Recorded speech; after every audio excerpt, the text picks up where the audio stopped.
نحمدہ و نصلی علی رسول الکریم ما بعد اعوذ باللہ من الشیطان الرجیم بسم اللہ الرحمن الرحیم وَإِذْ قَالَ مُوسَىٰ لِقَوْمِهِ اذْكُرُوا نِعْمَةَ اللَّهِ عَلَيْكُمْ إِذْ أَنْجَاكُمْ مِنْ آلِ فِرْعَوْنَ يَسُومُونَكُمْ سُوءَ الْعَذَابِ وَيُذَبِّحُونَ أَبْنَاءَكُمْ وَيَسْتَحْيُونَ نِسَاءَكُمْ وَفِي ذَلِكُمْ بَلَاءٌ مِّن رَّبِّكُمْ عَظِيمٌ وَإِذْ تَأَذَّنَ رَبُّكُمْ لَئِن شَكَرْتُمْ لَأَزِيدَنَّكُمْ وَلَئِن كَفَرْتُمْ إِنَّ عَذَابِي لَشَدِيدٌ وَقَالَ مُوسَىٰ إِن تَكْفُرُوا أَنتُمْ وَمَن فِي الْأَرْضِ جَمِيعًا فَإِنَّ اللَّهَ لَغَنِيٌّ حَمِيدٌ أَلَمْ يَأْتِكُمْ نَبَأُ الَّذِينَ مِن قَبْلِكُمْ قَوْمِ نُوحٍ وَعَادٍ وَثَمُودَ والذین من بعدهم لا يعلمهم إلا الله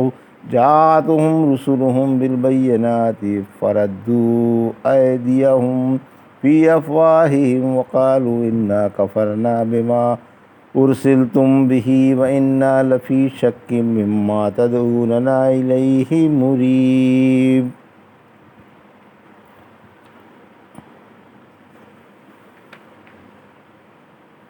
ابھی آپ نے سورہ ابراہیم کی آیت 6 سے 9 کی تلاوت سماعت فرمائی۔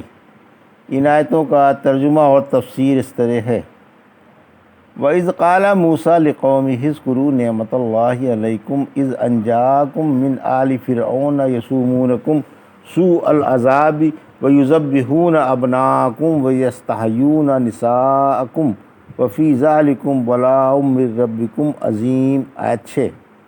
وَإِذْ تَأَذَّنَ رَبُّكُمْ لَئِن شَكَرْتُمْ لَأَزِيدَنَّكُمْ وَلَئِن كَفَرْتُمْ إِنَّ عَذَابِي لَشَدِيدٌ۔ آیت 7۔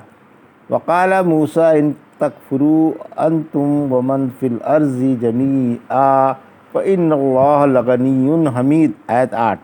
ترجمہ: اور جب موسیٰ نے اپنی قوم سے فرمایا کہ تم اللہ کی نعمتیں یاد کرو جو تم پر کی گئیں جب کہ اس نے تمہیں فرعونیوں سے چھڑایا جو تم کو بدترین عذاب چکھاتے تھے اور تمہارے بیٹوں کو ذبح کر ڈالتے تھے اور تمہاری عورتوں کو زندہ رہنے دیتے تھے، اور اس میں تمہارے رب کی طرف سے بڑی آزمائش تھی، اور جب تمہارے رب نے تمہیں سنا دیا کہ اگر شکر کرو گے تو میں تمہیں اور بھی دوں گا، اور اگر ناشکری کرو گے تو یاد رکھو میرا عذاب بڑا سخت ہے۔ اور موسیٰ علیہ السلام نے کہا اگر تم اور تمام دنیا کے انسان مل کر ناشکری کریں تو بھی اللہ بالکل بے نیاز و خوبیوں والا ہے۔ یہ تھا ترجمہ سورہ ابراہیم کی آیت 6 سے 8 کا تفسیر۔ آیت 6، کلیم اللہ کا ایک وعظ۔ ان آیتوں میں کلیم اللہ کے وعظ کا بیان ہے جس میں آپ نے اسرائیلیوں کو اللہ کی مخصوص اور بڑی بڑی نعمتیں یاد دلائی تھیں کہ اس نے تمہیں فرعونیوں سے بچایا اور اس ذلت والے عذاب سے بھی جو فرعونی تمہارے ساتھ روا کر رکھتے تھے کہ تمہارے بیٹوں کو مار ڈالتے تھے اور بیٹیوں کو زندہ رہنے دیتے تھے۔ فرعون کی ایذا اللہ کی طرف سے تمہارے لیے ایک بڑی زبردست آزمائش تھی جس سے اللہ نے تمہیں نجات دی، اور اس پر اس کا جس قدر شکر کرو کم ہے۔ شکر سے نعمت بڑھتی ہے اور ناشکری سے گھٹتی ہے۔ آیت 7، جب تمہیں تمہارے رب نے اپنا یہ حکم سنا دیا یا اپنی عزت و جلال اور عظمت و کبریائی کی قسم کھا کر بتا دیا۔ فرمایا سورہ اعراف کی آیت 167 میں، اور جب تمہارے رب نے سنا دیا کہ وہ قیامت کے دن ضرور ان پر ایسے لوگ مسلط کر دے گا جو انہیں بدترین عذاب چکھائیں گے۔ اللہ نے قسم کھا کر فرمایا کہ احسان مندوں اور شکر گزاروں کی نعمتوں میں اضافہ ہوگا اور ناشکروں کی نعمتیں چھن جائیں گی۔ یاد رکھو میرا عذاب بڑا سنگین ہے جو ناشکری کی سخت سزا ہے۔ نعمتیں الگ چھن جاتی ہیں اور سخت سزا الگ ملتی ہے۔ سردار انبیاء صلی اللہ علیہ وسلم نے فرمایا کہ انسان گناہ کر کے ملنے والی روزی سے محروم ہو جاتا ہے۔ ایک دفعہ آپ کے پاس ایک سائل آیا، آپ نے اسے ایک کھجور دے دی، اس نے پکڑ کر کھجور واپس کر دی۔ پھر دوسرا سائل آیا، آپ نے وہ کھجور اسے دے دی، اس نے بخوشی لے لی اور مسرت سے کہنے لگا یہ کھجور اللہ کے پیارے رسول کا دیا ہوا تحفہ ہے، آخر آپ کے حکم سے اسے مزید 40 درہم ملے۔ ناشکری سے اللہ کا کچھ نہیں بگڑتا۔ آیت 8۔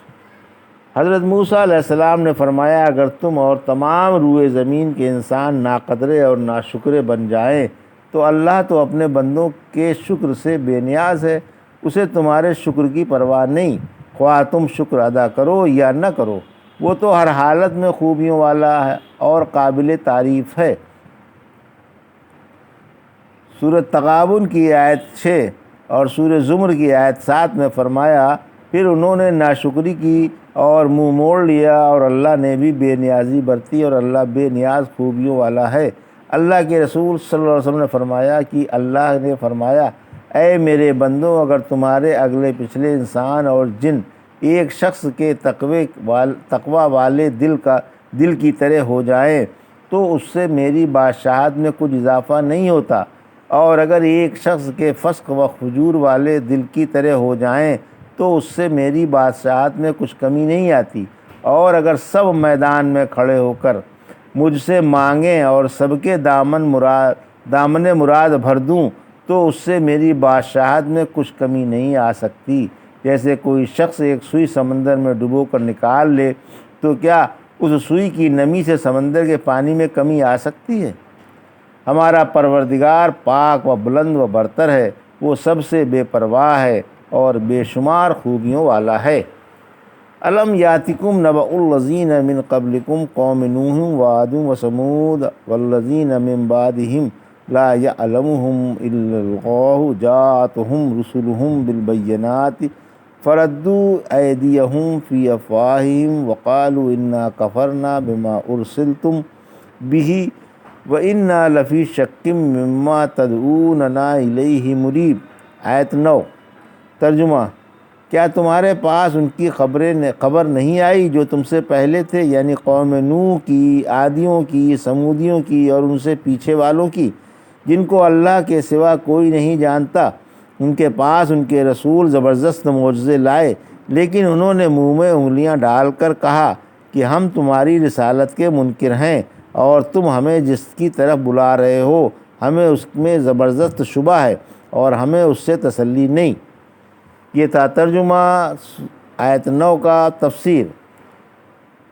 کلیم اللہ کا واعظ تو گزر چکا، یہاں سے الگ بیان شروع ہو رہا ہے۔ یہاں رسولوں کو جھٹلانے والی قوموں کا بیان ہے جن کو تباہ کر دیا گیا اور جن کی تعداد اللہ کے سوا کسی کو معلوم نہیں۔ رسول ان کے پاس براہین ساطعہ لے کر آئے مگر انہوں نے رسولوں کو جھٹلایا، آخر اللہ کے عذاب نے ایک کو بھی نہیں چھوڑا۔ معاذ بن عدنان کے ماں بعد کی تاریخ مبہم ہے۔ پھر فرمایا انہیں اللہ کے سوا کوئی نہیں جانتا، یعنی معاذ بن عدنان کے ماں بعد کی تاریخ مبہم ہے۔ تاریخ میں قوموں کا جو بیان ہے وہ غلط ہے اور ناقص، کیونکہ بے شمار قوموں سے دنیا واقف نہیں۔ منہ کی طرف ہاتھ لوٹانے کا مطلب، پھر فرمایا انہوں نے منہوں کی طرف ہاتھ لوٹا لیے، یعنی نبیوں کے منہ بند کرنے لگے یا اپنے منہوں پر ہاتھ رکھنے لگے اور نبیوں کو جھٹلانے لگے، یا نبیوں کو کوئی جواب نہیں دیا اور خاموش رہے، یا انہیں اپنی زبان درازی سے جھٹلایا۔ پھر فرمایا کہ انہوں نے صاف صاف کہہ دیا کہ ہم تمہاری رسالت کو نہیں مانتے، ہمیں تمہاری دعوت میں شک ہے جو دور نہیں ہوتا اور کسی دلیل سے تشفی نہیں ہوتی۔ کافروں کو اللہ کا کلام سن کر تعجب ہوا اور منہ میں انگلیاں ڈال کر کہنے لگے کہ ہمیں تمہاری رسالت پر یقین نہیں آتا بلکہ سخت شبہ ہے۔ یہ تھا سورہ ابراہیم کی آیت 6 سے 9 کا ترجمہ اور تفسیر جو بھی آپ نے سماعت فرمائی۔ بارک اللہ لی و لکم فی القرآن الحکیم و نفعنی وایاکم بآیات الذکر الحکیم۔